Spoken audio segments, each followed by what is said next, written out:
Good evening, everyone, and welcome to another Network 216 production of the Faithful Dogs podcast.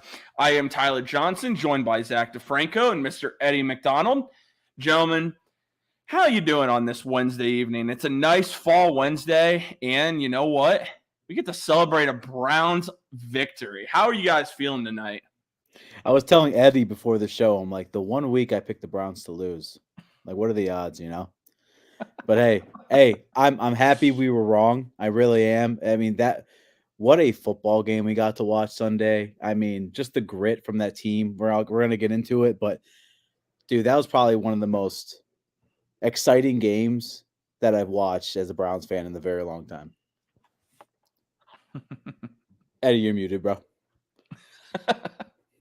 He's so excited he forgot to unmute his mic. That was true. I forgot to unmute myself. I thought that came actually when the show went. But anyway, I'm excited from the win. Like you said, Zach, that was just a fantastic game. The first drive of the game, everyone was like, "Oh, here we go." Like, okay, Yeah. maybe the route's on early. It wasn't. It was not the case, and they only scored 10 more points after that. And it's great. It's like you said, Todd. It's a great fall night. It's one day closer to Friday. We have NFL football tomorrow night to watch. All good.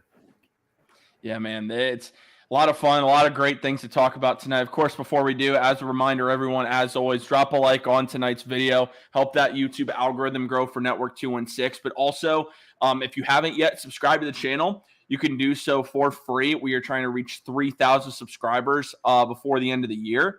We can't do that without your help and without your support. Again, it's completely free to subscribe. We have a lot of great content for you guys, so make sure you check it out.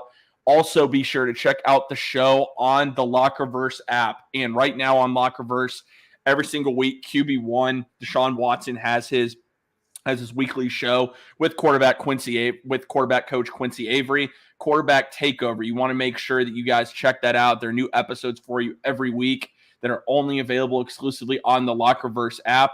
But also, they have a lot of other great content for you guys. I know they're doing something with CJ Stroud and the Houston Texans. They have other NFL content as well for you guys to check out. And special debut episode. Members from Network 216 are going to be hosting a weekly NFL show on the Lockerverse app Thursday evenings at 8 o'clock. So you guys are going to, it's 7:30, my apologies. You guys are going to want to make sure you 7:30 to 8. Yep, 7:38. My apologies. You guys are going to want to make sure you check that out. It's going to be a lot of fun. Basically, all we're going to do is just preview the week's games, some matchups that stand out to us, teams we like to pick up victories, and just going to be a fun time. And that's going to be only on the Lockerverse app. So you guys are going to want to make sure you check that out. And guys, the Browns did it. They found a way to beat the 49ers on Sunday, 19-17. This is a game that we'll get into some stats, but a game that I have to admit, as soon as this game started, 49ers marched right down the field. I thought it's going to be a long day. And the Browns were resilient. They didn't let that one touchdown really affect their mentality.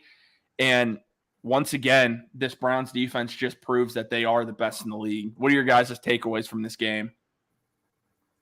Best defense in the league, hands down. There's a lot of good ones. Like, that's not disrespecting the other one, but this team is just incredibly insane. They're talented at every position on that side of the ball. It's crazy. We haven't seen that ever. Mm-hmm. Since you guys are a little bit younger than me, but in our lifetime, we have not seen that. Maybe we saw it when I was young. Not even that good when I was like 2 years old when they were here. They just that right there, that man right there, Jim Schwartz. That is the best NFL acquisition around the league. Player, coach, anything. That's the best of the best, and it's showing every week. And he improved like 9-1 against Kyle Shanahan. And had I known that stat coming onto the show last week, I would have probably picked the Browns because of that stat. But that didn't come out till like Thursday or Friday. I was just like, okay.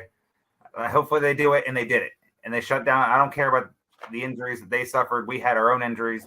It was just great. Just a great defensive performance. And the offense didn't have to do much. They did what they needed to, and we got it done.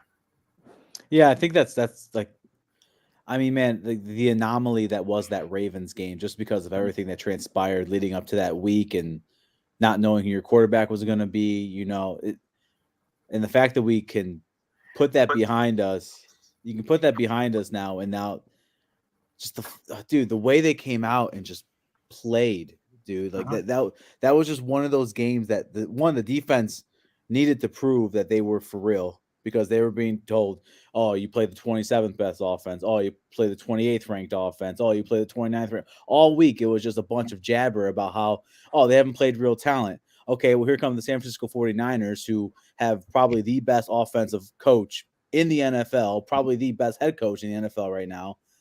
And, dude, they held them, a team that's averaging 30 points a game, to 17 points, and a quarterback who hasn't lost in the regular season, who's looking very great in a great system, to the way they just rattled him. Jim Schwartz just knows how to rattle quarterbacks, get the quarterbacks, and this whole team, and Myles Garrett said it, the whole team has swagger because of Jim Schwartz. So just a great all-around team win. I think what needs to be said about this, and, you know, Emmanuel Acho, I am going to mention by name because I'm honestly just fed up with this. So it's kind of funny that every team in the NFL gets an excuse if they lose a football game. But in this case, the 49ers lose McCaffrey. McCaffrey played most of the game. Deebo Samuel did not. Trent Williams suffered an injury. The Browns were without Deshaun Watson, Nick Chubb, Joel Patonio, Jack Conklin already ruled out for the season.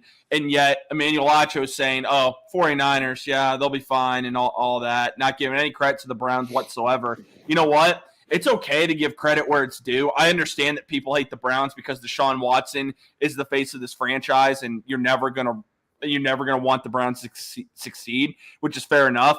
But at least give the credit where it's due, that this defense shut down the best offense in the NFL, and not only shut them down, they made Brock Purdy look like he's normal and actually pretty terrible in this game when you only have 125 yards, can't even complete 50% of your passes, and you throw your first interception. So it's just getting to the point where the national media out there are certain people in the national media that will not show the respect the Browns deserve because it's not the narrative that people want. And it's just gotten to a point, guys, that, you know, I get people don't like Watson, okay? Like, I can understand that. It's fine. It's whatever. But, dude, if you're not even going to give the credit to the Browns defense that is single-handedly right now on a historic pace to be one of the best defenses we have seen ever in the NFL, not even just this year, ever. It's just absolutely ridiculous. And I don't really know what more we can say or do or what the Browns can do, because they should have the respect of every single national media pundit in the NFL right now. And I think another thing that's funny to me is the whole comments about, like, oh, the Browns got lucky, you know, the 49ers beat themselves and stuff like that. It's like, how long as Browns fans have we said, like, oh, you know, like, self-inflicted wounds, we lost because of, you know, what happened, you know, what we did to ourselves, you know, and it's about time the Browns get lucky. It's about time the Browns put themselves in a situation where luck falls on their side. Good teams have that happen to them. It's the NFL, dude. You're not just gonna, you know, it's gonna happen sometimes. You're gonna need luck sometimes in the NFL.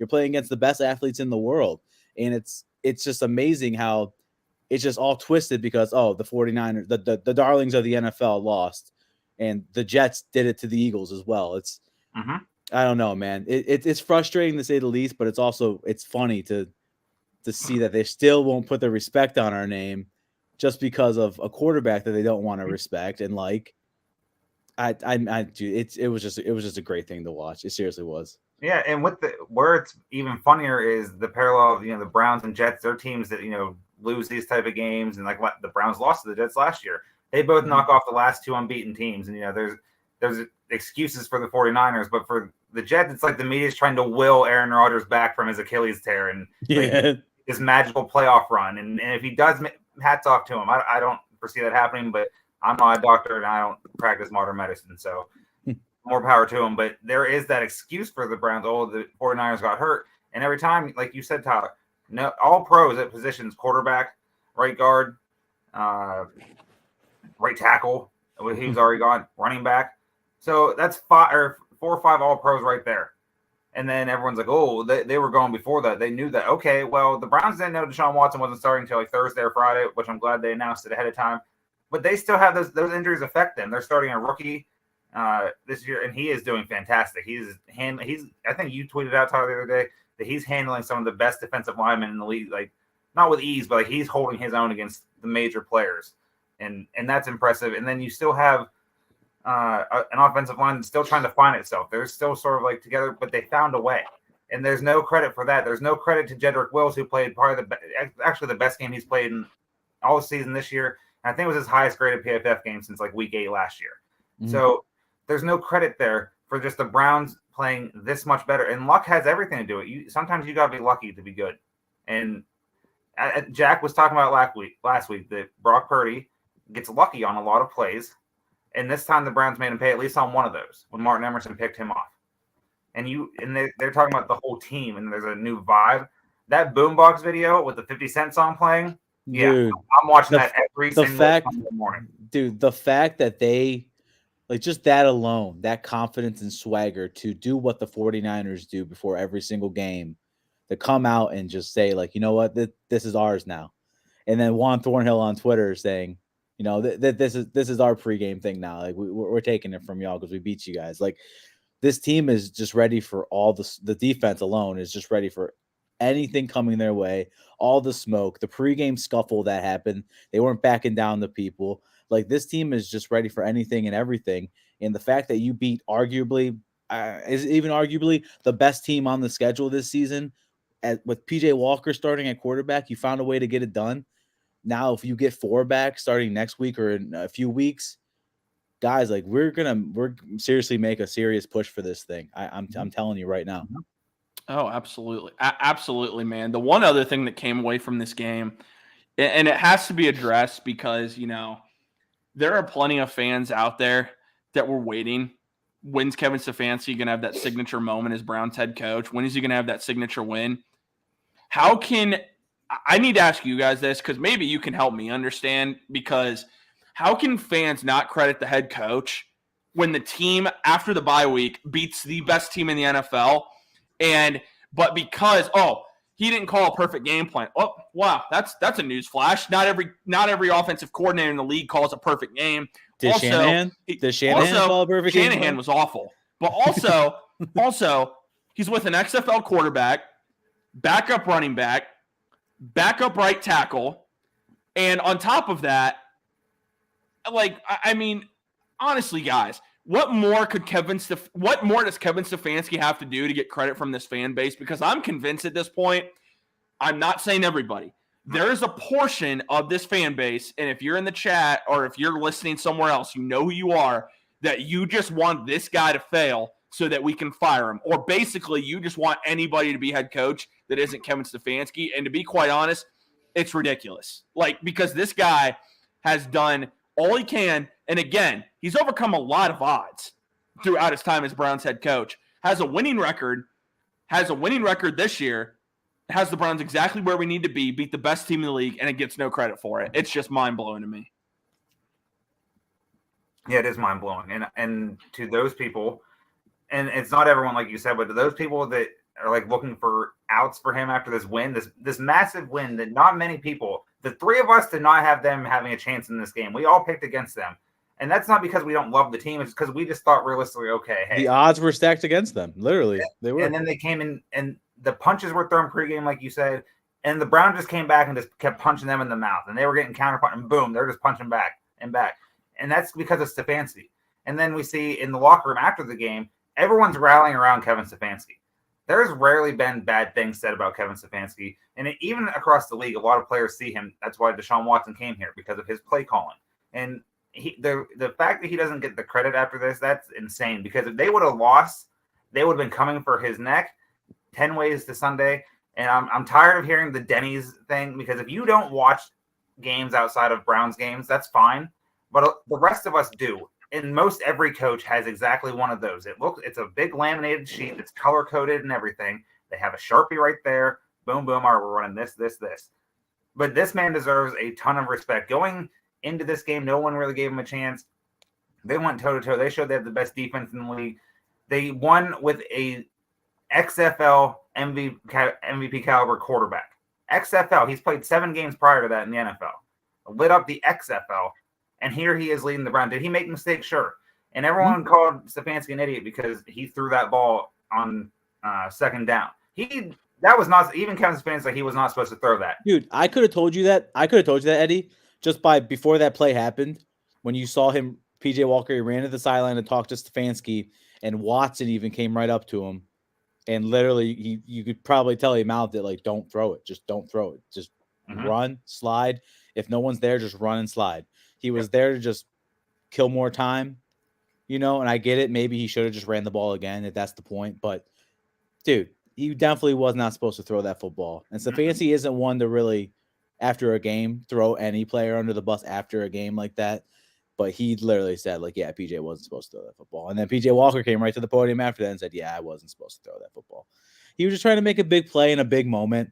It almost cost us, but it didn't. And another thing I want to point to is everyone saying, Jim Schwartz saving Stefanski's job again. That's another thing that kills me. One, that's why you went out and got Jim Schwartz. And so you had a defensive coordinator that wasn't Joe Woods, who were blowing games when Stefanski was putting up, scheming games that were putting up 35 points a game with Baker Mayfield at quarterback.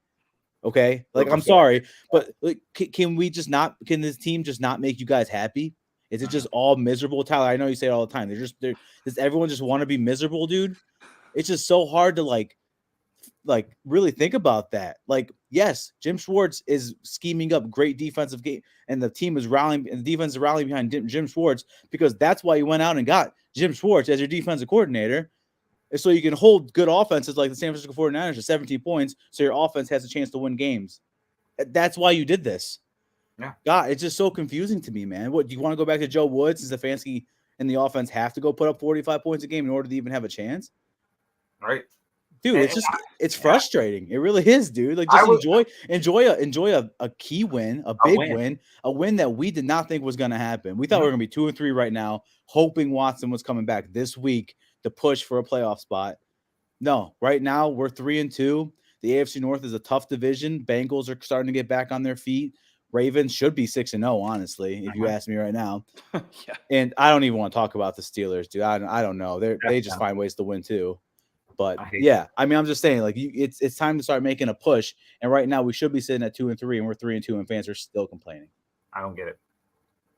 You can't please, dude. People in this town just can't be pleased. I mean, I listened to a radio program this morning, and I get it. Okay, we're at Wednesday, so we don't need to be laminating on the 49ers. We do it because we're on a show once a week, so we are going to recap it. But the first thing that I hear is because they have called Survey Wednesday, and those who are in the chat, I'm not going to mention it by name, but I'm pretty sure you know what who I'm going to be talking about here. First question is, do you still believe in Deshaun Watson? The man's injured right now. The Browns just beat the 49ers, and you're asking, do you believe in the quarterback that is injured? Dude, are you kidding me? Like what are we doing? What is it we're doing right now? Are we that starved for clicks and attention that we have to – do you believe in Deshaun Watson? Huh. Wow. Dude, it's just absolute – and then they're complaining that people come after them like, well, of course they're going to come after you. You're talking – and then your co-host, not mentioning the name – do you just ever wonder if the Browns would be better off with PJ Walker at quarterback? Oh, God, dude. I know. That was one of the dumbest things I've seen. Like, seriously. Oh, my. That ranks number 2. Absolutely the most it makes my blood boil. That's just ridiculous. I love Fired Up Tyler. This is awesome. You don't see this. He's usually the calm one. One of us is usually mad about something. This is awesome. I love this. But, yeah. If you would have talked to any Browns fan during training camp and you said, listen, here's how it's going to go down. Nick Chubb's going to go out with a season-ending knee injury. Deshaun Watson's going to be battling a shoulder injury. We're not going to know when he's coming back because it's a rotator cuff injury. But you're going to be sitting 3-2, and one of your wins is against the 49ers, who were undefeated. Bro, you're telling me as fans, you're like, oh, snap. No, that's terrible. No, you're looking at that and you're like, crap. That's a well-coached team. That's a well-oiled machine right there. Like, you're telling me we have a chance at 3-2, even with those odds stacked against us? I'm telling you, they're miserable. They have agendas. A lot of these people just have agendas. Oh, yeah. And they're just used to failure, and they're used to rebuilding and tearing it down and starting over. And the only thing that was in their news was coaching hunts, and that's all they could talk about on the radio was coaching hunts. It's not that anymore. It just isn't. So no, it isn't. Dude, And those fans, misery loves company. So there's a section of the fan base, and especially if you're on Brown's Twitter, which if you're watching the show, I would assume that you are. You see a certain group of people that just like, oh well, Stefanski didn't call a good game. He called a good enough game. Oh, Stefanski this, Stefanski that. He needs. I think I saw you, Tyler, reply to someone saying that he needs to give up play calling so he can manage the game. I'm like, what? That doesn't make any sense. Like, what sense does that make? When you have the ball on offense, you're managing the game in some capacity. You're either managing a lead and trying to milk the clock, or you're managing the clock and getting as much plays in as fewer time as possible. That made no sense to me either. And I'm just like, do you hear yourself when you, or do you read yourself before you hit send? Don't press send. Herm Edwards said it best. Don't press send. I beg of some of you to just, before you hit send or hit tweet or whatever it is on your phone or computer, just read what you're saying and see if it makes sense. Because if it doesn't, just don't tweet it. But if it doesn't make sense and someone calls you on it, don't get offended. If you put it on the internet, that's free game. If someone doesn't like something, you're gonna know about it. Oh, I hear about it very frequently because everyone says I claim to be an insider. I don't. I just have common sense. Like, and it's amazing what the difference is. Like, I've gotten to the point, and anyone in the chat, like, if you comment on a tweet of mine, believe me, I don't ignore all you guys. It's just if I tweet something and I see some ridiculous replies, instead of replying, I'm just gonna mute the tweet because it really helps me as far as not really going off on about 75% of the population. So I do it because it normally helps me out. So you also have a bunch of followers. So yeah, and you get a bunch of replies and engagement. So yeah, I'd want that muted too if it was just constant, even if it was all great things. Hey, that was great. You know, your show was great tonight, or that point's really like good. I agree with that. I wouldn't want to see that 55 times come from my phone. Just be like, okay. I appreciate it. No, I appreciate all the good or bad that's said about anything that I appreciate. But I don't want that constantly blowing up like that. So if it got to a point where it was like blowing up like a Nick Carnes tweet, I'm muting that thing quick. Oh yeah, for sure. I see a great comment in here. This is from S Brabeson04, and if I pronounce that wrong, my bad, man. I apologize. I support Kev. The fan outcry kills me. I know AB knows, and he won't emotionally react to things. I'm not worried about Andrew Berry reacting at the end of the season. It's more Jimmy Haslam. But I do get the point. They're not going to just overreact to stuff. We got a long way to go. There's no doubt about that. I think, though, that win really helps Stefanski because he proved after a bye, more importantly after a bye week, that they can prepare and get the job done to beat the best team in the NFL with a backup quarterback. So I think that goes a really long way. I saw another great comment here. Jojo Boyd, who is a member, by the way. Thank you, Jojo, for being a member of the YouTube channel. DeJuan Jones is going to be a beast. Mm-hmm. Guys, I want you to take this away. I don't know if enough things can be said about DeJuan Jones. I really don't. He has been absolutely phenomenal to this point in the season. And he was credited with a sack on Sunday. You could make the argument that should have been given to Wyatt Teller. It was scored for him. I don't really know why. But DeJuan Jones has arguably been, besides Joel Petonio, the best offensive lineman for the Browns this year as a fourth-round rookie, and it's been incredible to watch. Go ahead, Zach. Yeah. I mean, the thing about DeJuan Jones is when he came in, I was a little nervous. But what I remember from Ohio State was when he gets his hands on you, dude, you're not getting by him. In pass pro. When he got his hands on you, you're not getting by him. And you're seeing that, the fact that he played a great game against Nick Bosa. He did. It was great. He played an absolute great game against Nick Bosa. That sack, though, Tyler, I get it. I mean, it was just really bad miscommunication. I like to watch those Baldy breakdowns after our games because he loves Big Thanos. That's what he calls him, Big Thanos. So I've been watching those, dude. I did not know, though, and I mean until this year, obviously, how quick off the ball and fast he was with his feet for his size. Dude, he can keep up with any edge rusher, even in wide nines. He's just really good. He's really fast, great in pass pro, has to work on run protection, but that'll come. He's a rookie. Dude. Yeah, literally, dude. You do. He's fast off the ball, and once he gets his hands off you, man, like, you're either going to the ground or good luck. Like, seriously. And I forgot. I think it was Nick Bosa. Still, he tried to use the hand fight with him. Yeah, didn't work.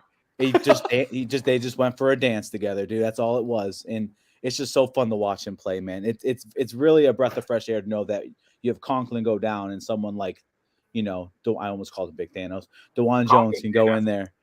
DeJuan Jones can go right in there, and it honestly, it might even, in pass protection wise, it might even be better than Conklin, in my opinion. I don't know.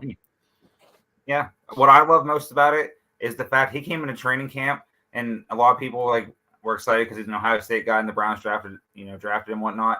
He comes in a little bit out of shape, and he's puking all the time, and he'd met with whoever, the doctors and medical staff and the dietitians and stuff to figure out what he can do. He came in, after rookie camp, he came in way better shape. He looked like he cut weight in a healthy way. He looked good. And then he was, playing throughout the preseason. He was pretty good in the preseason. I don't think he allowed a sack in the preseason and all the snaps he played. Yeah. Correct. So it was none. And then he comes to the NFL and here you go, big guy. You got to sink or swim now. Our all-pro guy is out, so you gotta fill in. Okay. And then, by the way, your first start is against TJ Watt. Good luck, buddy. Here you go. And he held his own against TJ Watt. He held his own. I mean, TJ Watt obviously impacted that game in a major way, but DeJuan Jones held his own, because if you had told me that a rookie right tackle was going up against TJ Watt, okay, Watt gets 3 sacks, 4 sacks, 5 sacks, whatever he gets.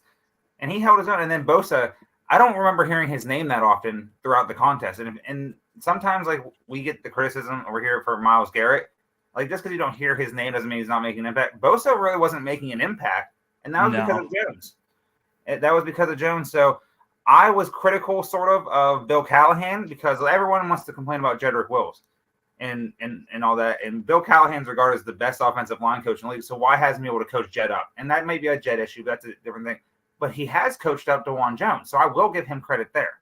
So I think I was just in the heat of the moment, and I was just mad because the offensive line was playing like crap for a little bit. There was a stretch where it wasn't very good. There's bad penalties, out of position, on that sack. There was just miscommunication.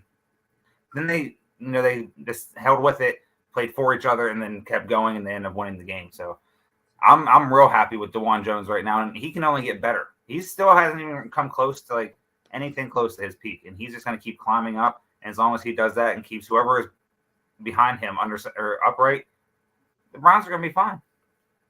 Yeah, absolutely. I mean, the big thing that stuck out for me this weekend, because since we are still talking about DeJuan, I think a really good point is that his run blocking grade was the best. That's his weakness right now, is run blocking. He had his best grade against the second best defense in the NFL in the 49ers. I mean, 74.1 run block grade. The overall grade was 73.5, which was the second best offensive lineman behind Ethan Posick. The pass blocking grade was at 67.4, but again, that's because they credit him with a sack. DeJuan Jones has been fantastic. That brings a big question. I was asked this on Sports for CLE today, so I want to throw it to you guys. How are they going to handle when Jack Conklin comes back? Because now the issue is you can't bench DeJuan Jones. I mean, because he's been one of your best offensive linemen, and arguably he's going to start next year. What do you do with Jack Conklin? Because you've signed Jack Conklin through 2026, and it's going to be very difficult to trade him. And if you do trade him, you're going to probably have to attach a draft pick to him in order to get rid of him, given how many years he's got left on his contract. He's going to be past 30, coming off a horrific knee injury, and he's had many other serious injuries. How do you think the Browns are going to handle that? What is his cap if you just let go of him? Because it's got to be pretty decent, right? So if you cut him post June, which is what they've done in the past with players, it's 13 this year. Wait, my bad. It would be 12. So it'd be 12.9. 2025 it's 4. 2026 it's 4 million. But then there are some void years which would make it another 3.8 and 1.6 million. So I mean, that would add up a decent amount. That's the biggest mistake Andrew Berry has really made, I think. Extending Jack. But I understood the move at the time though as well. Correct. You kept your offensive line intact with Deshaun coming in. You didn't make an abrupt move. And yeah, they got DeJuan Jones. They didn't expect him to even fall that far and get him. But you also didn't know what you were going to get out of DeJuan Jones until you really got to see it in action. And now it's like, oh crap! Like now we got to make a decision because obviously DeJuan Jones on a rookie contract. He's playing great. You're not moving him to left tackle. I'll tell you that right now. You're not doing that. Anyone that Why? But people have been saying that for. Are you saying why to me? Yeah, why not? I just don't think you are, dude. I think he's found comfortability at right tackle. He's looking good at right tackle. He looks like he can be your future at right tackle.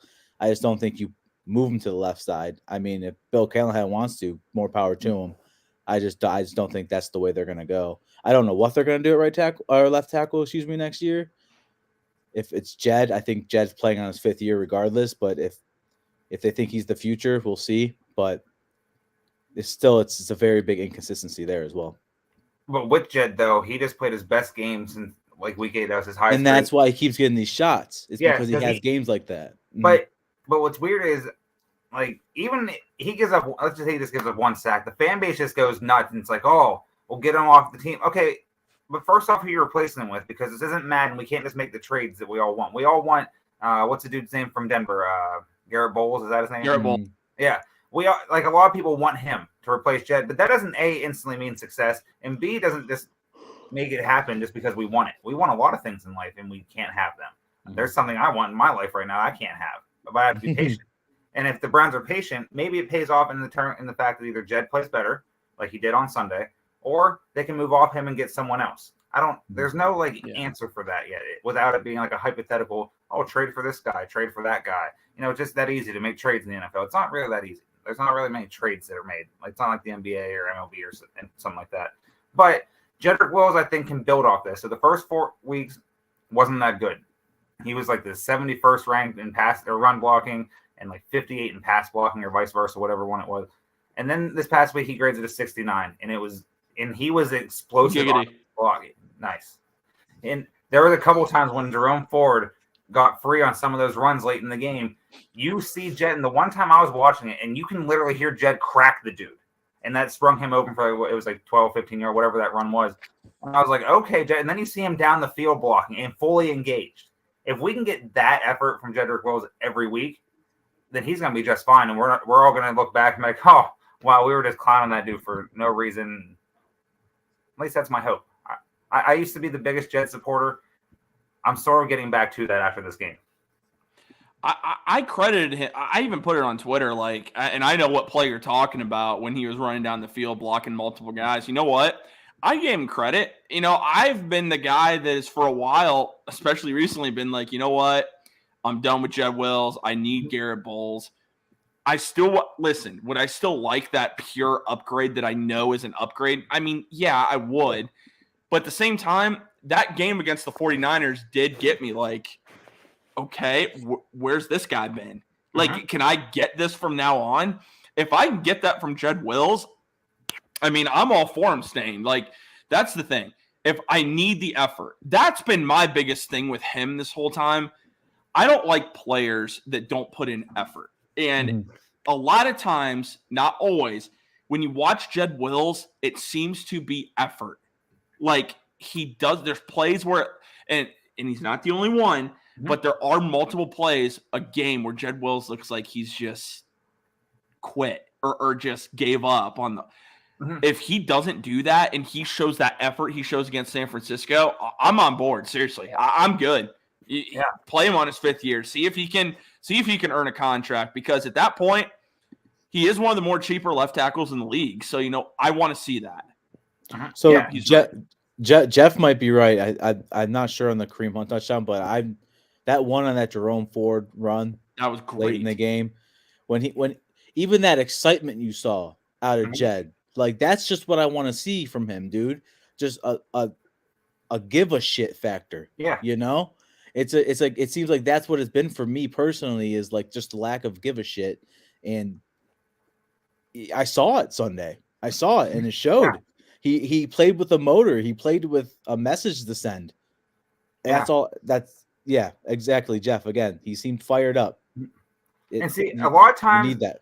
the effort is that not giving a shit attitude, or so it seems. His body language is horrible. Even if he gave the most effort, sometimes like he just like hanging his head, turning around, looking at the guy running by him. Yeah, it's like stuff like that. And that's what the fans are going to take. Yeah. You know who That's on what we're gonna Twitter see. are going to take, and they're going to post clips of it on Twitter and act like they're film gurus. That's what they're going to do. You know, But they're not I going. mean, he has played bad, so some of their disdain it's warranted because he hasn't played well, right? But they take that one clip and think that that's like there's a play that he's over on the left side of the field and the play's happening all the way on the right sideline. Yeah. Just sprint over there. Like if I'm a 300-pound dude, I'm not sprinting all the way across there unless I know I'm about to make an impact on this play.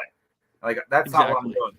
But I was reading that he was in his own quiet way. You know, he was dealing with the struggles on the outside, and so he hears us. He hears not necessarily us, but he hears us as a fan base getting on him and wanting to do better. And that bye week might have came in a great time. We had a few injuries. We got short up a little bit outside of Deshaun, but maybe that was good for him to just all right. It's not football. I don't have to be a football player right now. I can just be Jedrick Wills, get my mind right. And if you tell me that we get that Jedrick Wills we just saw this past Sunday for the rest of this season, sign me up yesterday. Or 100%, dude. 100% with Jed Wills. Like again, I've seen from him. Hey, I want to come on and I want to say, get on the loud mic, say it, shout from the rooftops. I was wrong about Jed Wills. I want to say it. He made me say it on Sunday. I need to see it now. I need to see it. Consistency, man. It needs to be consistent. Yeah. That's it. Yeah, 100%. I like that you said that because now people wouldn't say that. People would like double down like, no, he's just bad. No, he played good on Sunday, and that's the last game we have to judge him off. And then we go to this game against the Colts, and it's all right, Jed. Put one stack good performances like your coach said. You're stacking W's. Do that, and you will stack W's. Absolutely, no, absolutely. And you know what? There might be a time, and we're gonna keep seeing how his performances stack up. I might be saying I was wrong on Jordan Elliott because I'll tell you what, Jordan Elliott has opened my eye. I'm not kidding. He has opened my eyes. I'll be the first to tell you. If I'm wrong on a player, I will tell you. Like I don't have any shame in it. I'm wrong a lot. Just ask my wife. Like, no, like for real though. Like if I'm wrong, I'm gonna admit I'm wrong. Yeah. Like, and people can roast me that I'm wrong. Like, this might shock you. I'm not right on everything. I wish I was. I don't think Jordan Elliott having right now the success he's having this year. I don't think anyone could have called it. I mean, we wanted him cut. Yeah, I didn't think he was making the roster. He wasn't even on my 53-man roster predictions. So even with Jim Schwartz, none of us go sat here and be like, yeah, Jordan Elliott's going to ball out. Does he have potential to? Sure, and he's played well. Like, yeah, I was wrong too about him. I wanted him cut. I thought he was. One of those variants of fantasy guys that they stick to. And they earned a contract extension, dude. Yeah, and they stuck to him for good reasons so far. And that's obviously alleviated by who's in front of him and who's behind him, but it doesn't matter. Good players elevate those around them, and he's being elevated by all those good players, and he's playing pretty well. So I was wrong too. I could talk about everyone on that defensive line, dude. It's so fun to watch. I can talk about the whole defense. We could do like Tyler, the one player you were right about, Tyler, number 90, bro. That is one dude that you hyped up from the dude. Let me do my belly rub, bro. Champions pose. My belly rub. Dude, Maurice Hurst, man. I'm gonna reach out to him, see if we can get him on. I don't know. I did in the preseason, but the dude's grinding, so I get it. Maurice Hurst, though, has been a revelation. I tried to tell people, the biggest thing with him is not talent. It's there. It's can you stay healthy? And he is in a perfect spot where he plays 20 snaps a game and he just is fresh and makes an impact. And I saw someone say, why doesn't he start next to Dalvin Tomlinson? Because right now you have a good thing going and you don't ruin what you have. Yeah. If a time comes where a change needs to be made, Jim Schwartz will make that change. But right now, stick with what's working because Maurice Hurst is one of the top 5 defensive tackles in the NFL right now. Yeah. On a rotational basis. And it's absolutely incredible to watch. Great story. And, you love to see stories like that. Guys that have been injured throughout their entire career, they get a chance and they make the most of it. And it's just awesome. Yeah. And that's another guy, dude. Tomlinson. Like, what a signing that was, dude. He is. Dude, he's blowing centers and guards into the backfield every single snap I'm watching, dude. That's incredible. Dude. Oh man. Yeah, that whole defensive line. Is just tremendous to watch. That's where I'll credit Andrew Berry the most, because in years past he neglected certain positions. He never wanted to pay the interior defensive line. Never, because he didn't think that won football games. And normally it does not. But when you have a Myles Garrett on one side and a Zadarius Smith on the other side, and you can put in the middle a Dalvin Tomlinson and a Shelby Harris, and then you can bring in Mo Hurst and guys like Alex Wright and whoever else they need to bring it, it's working. That's like you said, Tyler, it's working. So we don't need to see Maurice Hurst be the starter, because he is, like you said, is one of the better top 5 rotational guys that come in. He can give Shelby Harris and Dalvin Thompson, one of them, a break, and then they can come in fresh later and just wreak havoc on everything. This defense is crazy. And it's not even that; it's what it does for your second level as well. Look at look at the season JOK is having now. Yep. Anthony Walker, like Grant Delpit. Yeah, it's Grant Delpit playing in the box, dude. Oh, see, I could talk about the defense all night, man. I really could. 4-hour special on the defense. I swear to God, we could talk 4 hours straight about the defense, and I would not get bored of any of it. No, it's so good. It's so damn good, and it's so like relieving as a fan to know that, okay, we're in this game. Who doesn't matter who's the quarterback. We want 4 there. We want Watson as the quarterback. But if it's PJ Walker, if it's DTR, if it's the ghost of Baker Mayfield, if it's the ghost of Jacoby Brissett, I don't care who it is. They're in the game because of the defense, and they have playmakers everywhere. Mm-hmm. Every single position is filled with a playmaker. And even guys that played on the Jim Schwartz Super Bowl team in Philadelphia said this is the best defense he's had. And they're better than that defense that won a Super Bowl with Nick Foles after Carson Wentz goes down. So they're on to something there. And Jim Schwartz has the pieces. And someone, I think, questioned, it might have been Casey the other day, does he have the best talent that he's had? So Myles Garrett has obviously the best defensive line teammates he's ever had in his career. But does Jim Schwartz now have the best talent he's ever got to work with? And we're seeing the results. He very well might. That's going to be Eddie disconnected. That's going to be a really good question. Eddie dropped the mic and left. Yeah, literally. There will be plenty to Andrew Berry's resolve is going to be really tested this offseason with not only Grant Delpit, but when he has to make a decision on Jeremiah Owusu-Koramoah, because the Browns have never paid a linebacker. So there's some interesting decisions coming up, but we got a few minutes left, and the Browns are moving on and taking on the Colts this weekend. They are going to Indianapolis. The Colts just recently got destroyed by the Jaguars. Anthony Richardson's been ruled out for the season. Jonathan Taylor, it looks like, he's going to be taking over as the starting running back for the Colts now that he's fully back. The big question, though, will Deshaun Watson play on Sunday? He did not practice today. He spoke to the media for the first time, so some of you can finally shut up about it because you're really complaining that an injured player is not speaking to the media. But anyway, Zach, Watson said he's day-to-day. He could be back tomorrow. He could be back next week. He could be back 2 weeks. He said he really does not know. And it's not about tolerating pain. It's about being able to drive the football.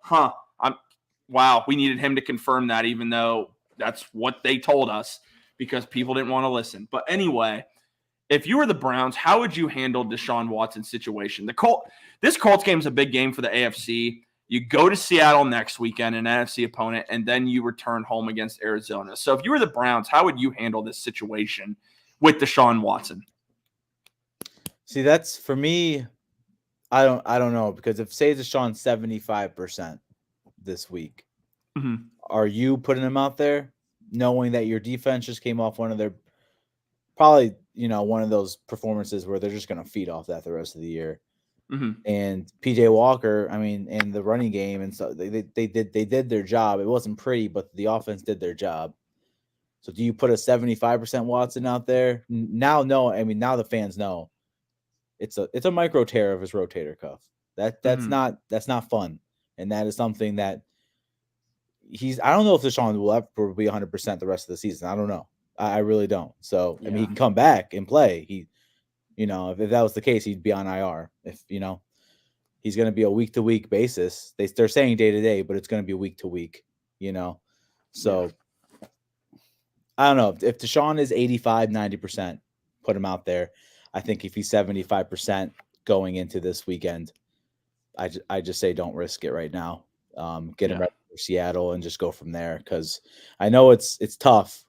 It was a really big anticipation heading into the year with him and everything, but he's not just your quarterback for this year. He's your quarterback of the future, and you got to protect your investment. Yeah, I think the big thing too is I said this in our group chat, and I still stand by this. I know it's not a popular opinion. If he's not 100%, and the thing is, he also said he might not be 100% this year, which very well could be the case. But my thought is, you just beat San Francisco with PJ Walker playing about as poorly as he can and still finding a way to win. On top of that, you're going to Indianapolis, which could be a trap game, just given everything that's happened. It could be a trap game. At the same time, then you go to Seattle the week after that. I personally, if he doesn't play against the Colts, again, I know this isn't going to be a popular opinion, I wouldn't bring him back until Arizona. And the reason I say that, I don't know if I want his first game back to be against, at one of the toughest places in the NFL to play at, considering, again, on the road. I rather have him come back against Arizona at home. I feel like that's a much better time, because I think especially if you do beat the Colts without Watson on Sunday, I think that's the route they should take personally, because again, give him that time to rest. Your team has proven, because at that point you'd be 4-2. You've proven that you can win without him with this defense. And so that's at least the way I would handle it. Eddie, how would you manage Deshaun Watson moving forward? I'm with you. If he misses this game and next week, okay, especially if we win those games with PJ Walker, because PJ Walker's obviously going to get the reps in practice if Deshaun can't. And I'm glad that last week they announced that he was going to be the starter whenever I think it was like Thursday or whatever it was, that if Deshaun can't go, Walker will be the starter. Elevated him on Saturday. Everyone's like, what it takes? It doesn't matter why it took so long. He played well enough to win. And I think if he can just do that, be a game manager, just like Brissett was last year for the most part, even though he played heroic ball because he had to, and Stefanski schemed it up that way. But if you can just have him be a game manager, that's all we need with this defense. Last year we said the same thing. Oh, if he can just be a game manager. We said it with Baker. If he can just be a game manager with his shoulder injury, and then it's just like that's not the case. Now it's exactly the case. Walker doesn't have to go and do anything crazy. You don't have to rush Deshaun Watson back. I would rather him be as close to 100% as possible. I don't think he'll be fully 100% this year. I think he'll be somewhere in the 85 to 90-ish range, and that's not terrible. But that 10% could be. I'd rather it be all 90%. And then instead of a 75%, and you don't even know if he can drive the ball down the field. Mm-hmm. So if he misses 2 games, as long as we're winning, then all right. Does the news of him saying it's a slightly torn, a micro tear of the rotator cuff, does that worry you guys at all? Because that kind of, I don't know, that caught me off guard a little bit, because we're told it's just a bruise, and then the night before the game, he got the MRI. Like, what's going on with our medical staff there? Like, why the night before the game did you have to get your MRI? Because Casey said in our group chat, you can still get an MRI with a little bit of bruising, dude. Yeah, you go right after that. As soon as you know he's injured in the slightest way, go get the full scope of it. Yeah. Go right then. Take him right there. I think Casey said hold his hand and walk him to the MRI machine. Do that, because we don't know. Like I don't know what a micro tear. I'm assuming obviously it's a small tear. But how does that grow? Does that tear grow? Does it impact like forever? Like, what are we doing here? Does he have to have surgery? I don't know if it's that yet, but the wording of that did throw me off. A micro tear in the rotator. That is a little worrisome. He said heal on its own. He said it has to heal on its own. So dude, I don't know. I don't know. But I'm not worried. Last week I was worried about that going into okay, like what's the status of him? Like, okay, like last week we found out 2.5 hours before the game started. And this week we finally have clarity. Okay, if he's not starting, okay, we know who's starting. We know what he can do for us. So it's not as worrisome, and it's a lesser opponent compared to who they just played. So it's worrisome for the long run, but as of right now, it's not that worrisome. He said it's going to heal on its own, then I'm going to take him at his word for it until someone says otherwise. I am too. I mean, it's a little bit more concerning, but at the same time, when they said he couldn't do further damage, when he said he couldn't really do further damage to it, I mean, I'm to believe that because, again, I think the biggest thing is, can he drive the ball? It sounds like once he can do that, he's going to be fine. I mean, that's unless it gets hit again. But the odds that it would, I think he's going to be more cautious and protect himself. But also, I like him taking the approach of he was honest. And if he doesn't think he can help the team win, he doesn't want to be out there. I think that's the right way to play it. I really do. Because I think, again, P.J. Walker can handle it this week if needed. You are going to Indianapolis, and, you know, the Colts got destroyed by Jacksonville. Gardner Minshew, though, is a capable backup. They have Michael Pittman, Josh Downs, who, again, Josh Downs. Love Josh Downs. Wanted him for the Browns. But anyway, Jonathan Taylor's back. They got Zach Moss, who's been playing really well. Colts have a decent defense. I would say solid. They like to really try and force turnovers. How do you guys feel about this game on Sunday? My biggest thing is I can't have a letdown on Sunday. You're coming off a huge high. You cannot have a letdown on Sunday. So what do you guys think about the Colts? How do you feel about this game? I'd feel a lot worse about this game if Anthony Richardson was still their quarterback, and I hate that he's out for the season already. I really think that within the next 2 or 3 years, he's going to be a top 5 or 10 quarterback in this league. And he would still cook his next year. They could get Marvin Harrison Jr. But to ensure them getting Marvin Harrison Jr. for him, the Browns need to win Sunday. And like you said, Tyler, you can't have a letdown. I don't think there's anything about this defense that screams letdown. Even against the Ravens, while they did go up 4 touchdowns, a lot of that those were short and like they were just gassed because they were on the field. Like they just swapped possessions like for a while. And they're just on the field. But now they have that swagger. Here comes the boombox, and here comes the 50 Cent song, and here they come. And then it's just Gardner Minshew. I wish he would have been the backup coming into this season for the Browns. And I wrote about it a few times on Dog Pound Daily. He's one of the guys that I would have targeted because he is capable. But he sort of reminds me of Baker Mayfield. He can go on a little stretch of good play, and then one game he just shits it up, and that's it. And that's what a lot of quarterbacks do.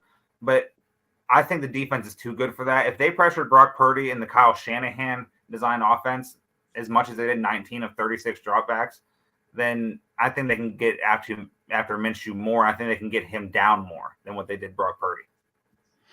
Yeah, and again, the Colts are going to fight. I mean, they're a team. They've surprised me this year, for sure. I didn't think they'd be where they are. I think they're going to put up a fight in this game. And that really brings us to, of course, the most fun part of the show, predictions for the week. So, Eddie, what score do you have for this game? Who do you have winning this game? I got the Browns in this, and I don't care who the quarterback is. If it's 4, it's going to be more points than what I'm saying.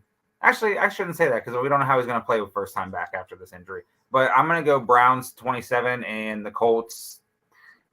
I was going back and forth on this. I'm going to go 10. I don't want to give them double digits, but I think a touchdown, a field goal makes sense. All right, Zach, what do you think? I'm going with the intent that PJ Walker starts. Okay. But our defense is still our defense. Like that's something that ain't gonna waver. So I got Browns 24, Colts 13. Okay. All right. In this game, I do think PJ Walker would play better. The defense obviously is still good. I'm going to go with the Browns as well. I got the Browns 20, and I got the Colts 10. I think the Colts are going to get a touchdown. I do. I think Gardner's good, and I think if the Browns have Jonathan a turnover, Taylor's back, he'll probably yeah. And I think too with PJ, nothing against PJ, I think he might turn it over once in this game. Could set up Indy in a good position to score. So yeah, I think 20-10. And then Jack did pick he's not on this week, but he did pick the Browns. Didn't have a score, but he did pick the Browns. All right, Eddie. Looking at the NFL schedule this week, you got 3 more picks. Who do you like? Who's your first one? Give me the Rams over the Steelers. Absolutely, first and foremost. Because Rams over the Steelers. Well, I'll save you all some time. I have the Rams over the Steelers too. All right, Zach. Really? I like that. All right. I got Chiefs over Chargers. Okay. All right. Jack has the Chargers over the Chiefs. All right. Thank you. Eddie, Thank you, Jack. Eddie, you're up next. Oh, wow. Let's go. Give me the Lions over the Ravens. Ooh, I like it. I like it. I was going back and forth before the show. I was like, all right, they're gonna ask for picks later, and I was looking at that game and I was like, I sort of want to pick Baltimore, but Detroit's good. They're both good. No, give me Lamar and the Ravens. Switching. I'm taking Lamar and the Ravens. Okay. All right. Over Lions. All right, Zach. Seahawks over Cardinals. Okay. Okay. And I want that to happen. I think we just need like we that said to happen. Exactly. I want the Seahawks to get a nice little win and then you lose to the Browns. And then I think I'm going to go with my next one. I'm going to go with the Fighting Baker Mayfields. Ooh, you're right with 6, dude. I did last week. Got burnt. Yeah, yikes. But they are playing the Falcons at home. I think they're going to bounce back. I got the Buccaneers over the Falcons in Tampa Bay. All right, Eddie, your last one. Give me the Packers over the Broncos. That should be a lovely game. Oh, that might be the worst game on the schedule, actually. If me and Jack were on here, that probably would have been the crap bowl game of the week. That is the crap bowl game of the week because they're both losing teams. Well, Las Vegas and Chicago with backup quarterbacks each. Oh yeah, that is Raiders true. have three wins, so which is shocking to me. Correct. That is shocking to me. All right, Zach. Tyler, I have a feeling you picked this game too. I don't know why, but give me the Eagles over the Dolphins Sunday Night Football. I stayed away from that. Really? I can't wait for that game, dude. Give me the Dolphins in that. I was debating on picking that game or I'm staying away from it. I think it's going to be good, and it's too risky for me to pick. It's going to be a fun game. Jalen Hurts needs to get back on the right track, though. But I like the Eagles at home. And then I'm taking one that – hey, I'll say all of mine are pretty much kind of toss-up. I mean, you could argue the Browns is too. But Buccaneers, Rams, Steelers, that's toss-up. I'm taking one that should be a gimme. I'm taking the 49ers over the Vikings. 49ers going to bounce back in a big way. Mm-hmm. I think they're going to destroy Minnesota. It'd be funny if they didn't. Don't forget downfall. Don't forget tomorrow night at 7:30. We're going to be doing this for like 30 minutes. We're going to be talking the whole NFL slate on Lockerverse. Yeah, on Lockerverse. Yep. So more in depth. Obviously, we just do this to end our show. So yeah, that's gonna be a lot of fun. What is your record, Zach? By the way, 14-10 after last week. I went 3-1. My one loss was, of course, I picked against the Browns, dude. You stay one behind me. I'm 15-9. Ooh. I was like 0 for 4 last week, so it's all good, man. It's all good. I started off the season. I was like 1-3, and then I went like 2-2, and then I had a week where I went 3-1, and then 4-0, and that like got me back on track. Jack is 12-12. Okay. So 12-12. That's not bad. He was at 500 last week too, so we went 2-2, I guess. Nice. Yeah, he went to it. It's because he picked against the Browns, so that's probably why. Can I just say 2 more things before we get out of here? Yeah, of course. Number 1, homage.com. Check them out. Best clothing company. I love it. I know Jack does that here, so I slid it in. Mine's not gonna be long like Jack's. It's just homage.com. Check it out. At homage, all caps, on Twitter. Number 2, in less than an hour, I don't even know what time comes on, but Dog Chug comes on. I'm doing a victory chug. Also putting $10 aside to donate for however many wins the Browns get. I said I'd match their win total for $10. So hopefully they get 13, 14 wins. That'd be great. I don't care what the money is. I'm gonna find some charity or some good deed in Cleveland area and give back probably some sort of cancer research. So if you guys know places, you let me know. And if you guys want to match money, we'll talk about that all later. Heck yeah. Love it, man. Love it. Jeff, thank you for the kind words there, my friend. Thank you for tuning in. Thank you to everyone else who tuned in tonight. In the chat on YouTube, we really appreciate everyone. We appreciate everyone that always tunes in on Lockerverse as well. Building a really fun Browns community over there. So if you guys aren't on Lockerverse already, check them out. Link is in the description for you guys. Just click the link, download the app. You'll see the Dog Pound Lounge, right? One of the very top icons on Lockerverse. So make sure you check that out. As a reminder, quarterback takeover is every week on the Lockerverse app with Browns quarterback Deshaun Watson and his quarterback coach Quincy Avery. So make sure you guys check that out. As Eddie said, the Dog Chug is coming up here in less than an hour. If you ever want a ton of laughs, there's no better show than the Dog Chug. I promise you guys. So make sure that you guys are tuning into the Dog Jug. Also, we will Network 216 will be back. That was funny because I didn't have the right one.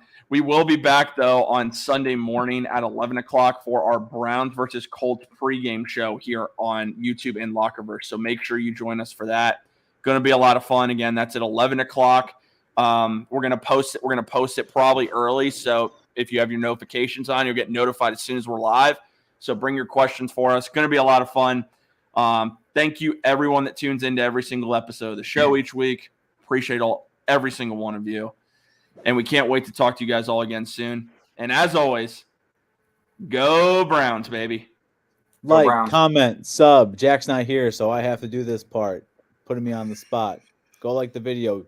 Go on Lockerverse. Join Dog Lockerverse. Jug, 10 p.m. Victory Chug.